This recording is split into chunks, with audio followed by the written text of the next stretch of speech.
Tell no one the vision until the Son of Man is raised from the dead.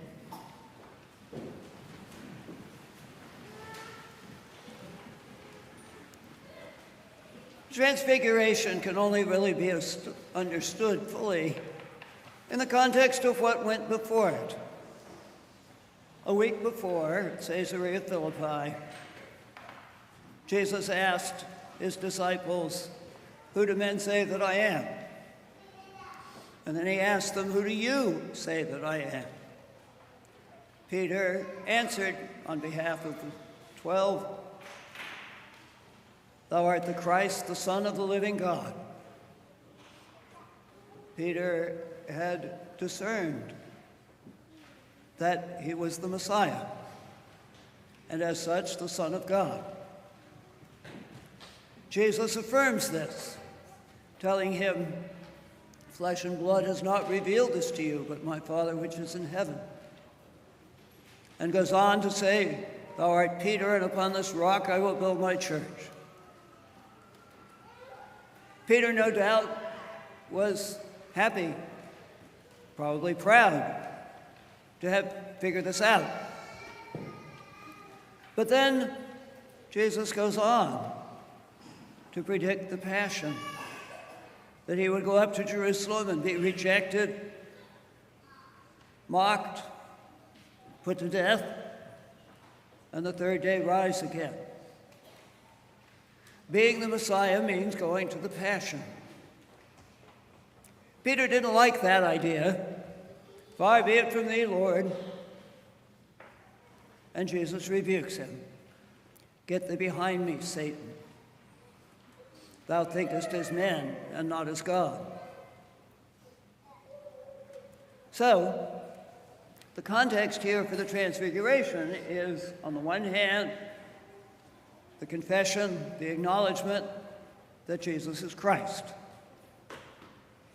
And on the other hand, the rejection of the teaching that Christ goes to suffer and die. Jesus takes Peter, along with James and John, up the mountain. I suspect that it's primarily for Peter, but James and John are there so that Peter will not doubt afterwards what he has seen and not think that he just imagined it. And there, Christ is transfigured. He is seen in his glory. That is the glory which was anticipated by Peter's confession. If he is the Christ, the Son of God, then glory is his. He shows Peter, James, and John the glory that is to be his at the resurrection. That's the message. So put yourself in Peter's position. Back a week earlier, he got it, that Jesus was Christ, and he didn't get it, that the Christ was to suffer. So what does he learn here? First, Jesus is there with Moses and Elijah, talking with them. What he is about and the passion are no contradiction of the law and the prophets, but rather their fulfillment. Moses is the lawgiver. Elijah here stands for the prophets. And so Peter learns that the scriptures, the only scriptures he knew is what we know as the Old Testament, testify to Christ who suffers and is raised. So he can search the scriptures. He can learn from them about Jesus. We know that he does that because when it comes to Peter's preaching recorded for us in Acts, he is able to draw on the scriptures appropriately and cogently and convincingly. Second, there's the voice of the Father. "This is my beloved Son in whom I am well pleased. Listen to him." The Father makes it clear that Jesus didn't think this up on his own, that he is operating in conformity with the will of the Father. And in particular, Listen to him. He knows what he's talking about. It's good if you will learn from him. Don't let your own ideas of things get in the way. And that's true even if you don't like what he says, or even if you don't understand it. Listen to him. And third, they fall on their faces and were filled with fear. They fall down as if dead. And Jesus comes and touches them and says, "Rise." So they have their own little experience of death and resurrection, pointing to the glory that will be Christ's when he is raised from the dead. They need to come into the Father's presence without being too afraid of him. Reverence, yes, awe, yes, but not feeling like you need to run from the room. And that will come by the passion and resurrection of Christ. So, Peter's experience here is what he needs to fulfill his confession and to come to a fuller appreciation and understanding of it. The Transfiguration itself reveals to him the glory that will be Christ's after the resurrection. But it also emphasizes the resurrection only follows the passion. The voice of the Father which says, listen to him when he tells you about the coming passion, about the discussion with Moses and Elijah, which St. Luke tells us was discussing his death that he was to accomplish, his sacrifice, his passion. The glory is presently hidden. It shines out once in a while, as here, especially at the Transfiguration.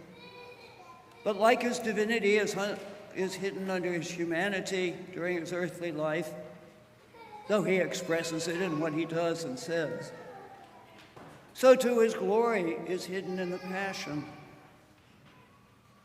They are together.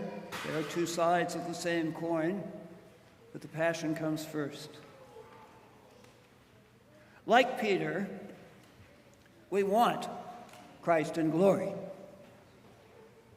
We want the fulfillment. We want the glory which is heaven. We want to share that glory. We want to be in heaven because we want to be with God. We also want it because we get tired of the difficulties of this life, the adversities. But Jesus teaches us the cross comes first, then the glory, at least in its fullness. We may see bits and pieces of it now, glimmerings, but now it is primarily to follow Jesus in the way of the cross. After all, this is what he said to the disciples, all of them, after Peter's confession a week before. If any man would come after me, let him deny himself and take up his cross and follow me. So, we need to remember that. Because there are times when we don't want the cross. We don't want the struggle. We don't want the discipline of Lent. Hopefully you took on some reasonable discipline, and so there has been some difficulty, even if it hasn't fallen apart yet. But, good news, Lent is a quarter over. There's also that little voice in us which says from time to time, why is life so hard? It's like the little voice of your children in the back seat, are we there yet? But this is the way of the cross, to follow Jesus. The glory only comes by way of the cross. That was true for Jesus, it's true for us. He invites us to follow, to take up our cross daily, to follow him. It's the only way to follow him, because that's where he goes. But remember, the glory is assured. Never doubt that it's coming, nor doubt how it comes, which is by following Christ. So our attention in this life is focused principally on Christ, following him in the way of the cross. Peter, now at the Transfiguration, is assured first of the glory of the resurrection that is to come. He sees it now, even with the eyes of the flesh, not just with the eyes of faith. And he is assured that that glory comes only through the cross. So, be confident of the glory. Trust God. Sometimes he'll give us a glimmer of it for our encouragement. Perhaps in a vision, perhaps in our prayers, perhaps as we perceive the sacrificial love which someone else manifests in this life. Don't doubt that he will manage to get us there. We cannot get on our own, but he'll do it. He's promised. And his word is sure. And then rejoice to follow Christ in the way of the cross. Be joyful that he gives us a share in that. It's the way to the glory. Pay attention to the opportunities that he gives you to bear the cross. Husbands, you can let your wives have their way once in a while, even if you think you know a better way. Children, you can do your chores even before your parents have to nag you to get them done. Be ready to love those that it's hard to love. God puts those in our lives that we find it hard to love. My wife would accuse me of being a curmudgeon, but I would opine that, generally speaking, God doesn't put that many people in our lives that we actually find it easy to love. So love the rest of them, part of bearing the cross, because Christ loved us, and we're often anything but very lovable. These are the opportunities that he gives you to put self aside, to serve others, to let God rule in your life. That's the sure way to glory. It's also the only way to glory, following Christ. No cross, no crown.